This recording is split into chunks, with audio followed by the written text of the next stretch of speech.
Now, once again, Raymond Arroyo. Welcome back to The World Over. A new technique that incorporates the DNA of 3 individuals to conceive a child made headlines this week. But does this mean the child has 3 parents? Is this a new way to stamp out life-threatening disease or a moral Pandora's box with untold ethical concerns? Here to discuss is the Director of Education at the National Catholic Bioethics Center, neuroscientist Father TAD PACHOLCZYK. Father TAD, welcome back to the show. Thank you. Great to be with you. Now, before I roll this little piece from CBS News that sort of explains the technique, what's actually happening in this case, is this even legal? This was a Dr. John Zhang. He's a New York-based physician. He performed this procedure abroad. It would not be legal in the U.S. But what about his medical license? I mean, shouldn't that be at least up for review?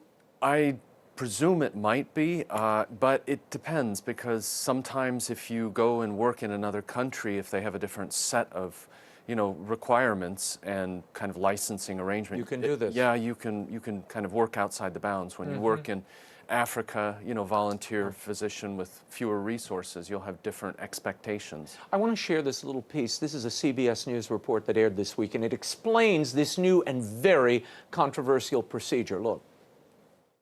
Scientists say this baby boy's birth is a medical breakthrough. Indeed, it's a revolutionary research. This is Dr. John Zhang holding the first baby conceived through a new in vitro fertilization technique that used the DNA of 3 people.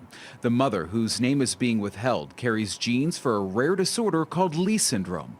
Dr. Zhang created embryos using the sperm of the father, the egg of the mother, and another egg from a donor. The goal, to switch out what's called the faulty mitochondrial DNA, which could pass on the disease. This mitochondrial DNA disease patient usually is a very devastating situation for the babies and for the family. So the doctor would claim, and supporters, that you're actually straining out disease. You're perfecting humanity. You're preventing these horrible conditions. You would say what? Well, it's a powerful claim. It looks like that's what you're doing, but actually what you're doing is piecemeal assembling a new egg out of several other starting sources. So it's not simply that you're curing something. And actually the technique that you're using here, Raymond, it's interesting. It is called nuclear transfer. It's basically a type of cloning that's involved. And as you're moving these different pieces of the cell around and rebuilding the egg, you have really crossed into a new arena where potentially not just 3, but maybe even more parents could be involved. But are we really talking about 3 parents here? Well, in a sense we are. I mean, we have 3 other individuals who are providing a genetic contribution. Now, granted, one of them is tiny. Yeah, one of them is like the vessel, and then the other is putting the nucleus in that egg, right? But then there's the mitochondria, which are these little batteries that float around in the cell, and those are derived from a 3rd person, the other woman. So her egg is the one that's cannibalized to get those, and those don't have defects, while the woman who was trying to get pregnant here in the beginning, she has problems with her little batteries. So what are your ethical concerns watching this unfold? Well, there are a number of them. I mean, the issue here is first that we are transferring all of this into the laboratory. We're making procreation into manufacture, and we're doing this in a more radical way now. We're saying, we're kind of doing eggs as Lego pieces, or embryos as Lego pieces, where we start putting everything together, constructing our children, rather than receiving them as a mysterious gift in the marital embrace. And this is a fundamental transition.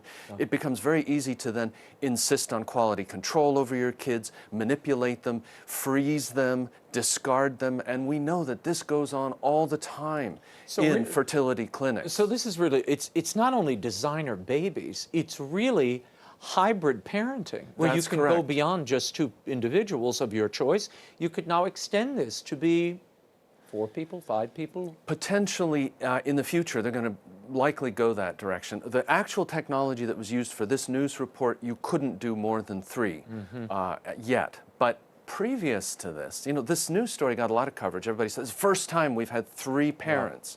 wasn't the first time.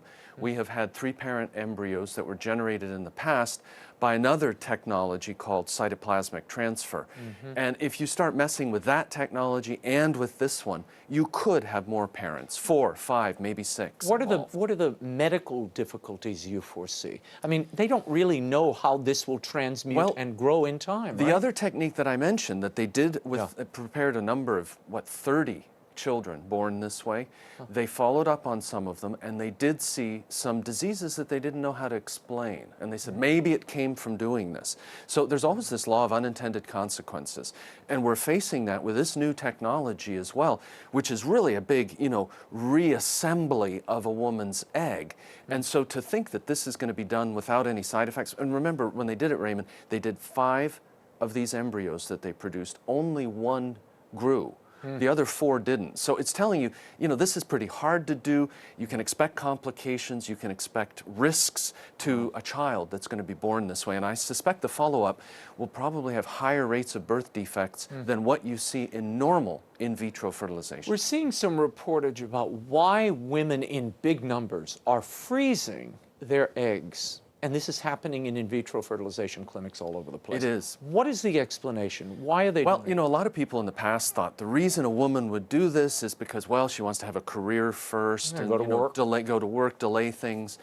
But they've done some follow-up studies on this, and it turns out that a lot of them are just convinced they have not found the right man to marry. So they're saying, I want to have a backup plan here. I'm going to freeze my eggs in case I don't find him soon enough to get married. So it's kind of an insurance policy, they think. That's what they're telling themselves. Maybe what they need to do is find Mr. Right and clone him. Then we won't have so many problems. Let's talk about this DC. Actually, it's coming up during Suicide Prevention Month, and the DC City Council is considering a bill that actually legalizes physician-assisted suicide. Tell us about it. Well, this is an initiative not just here in D.C., but we're seeing this in other jurisdictions as well. After Brittany Maynard died in California, and California legalized physician-assisted suicide, there's been a fresh push to expand this. Now, I want to suggest to you, Raymond, that this is rooted largely and unfortunately in fear. People hear, oh, there's a lot of suffering here, and they kind of recoil and they say, well, I want more options. Good medicine addresses those fears, but never by taking the life of the patient or offering options for them to commit suicide. That's a failure of medicine.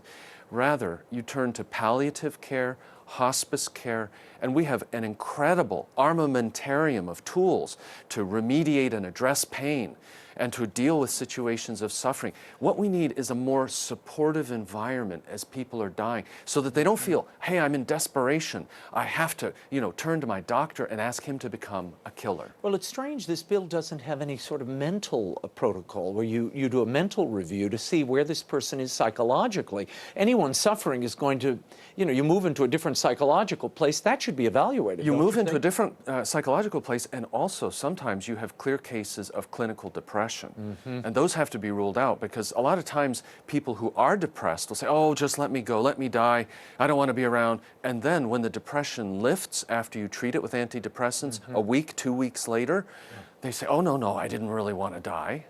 So, we have to be very, very careful in terms of just those safeguards. But the whole principle here of sanctioning, at the bottom line here is that what they're trying to do is to safeguard doctors. Because now, if a doctor were to do any of this, they would be sued and they would lose, and they would lose their license.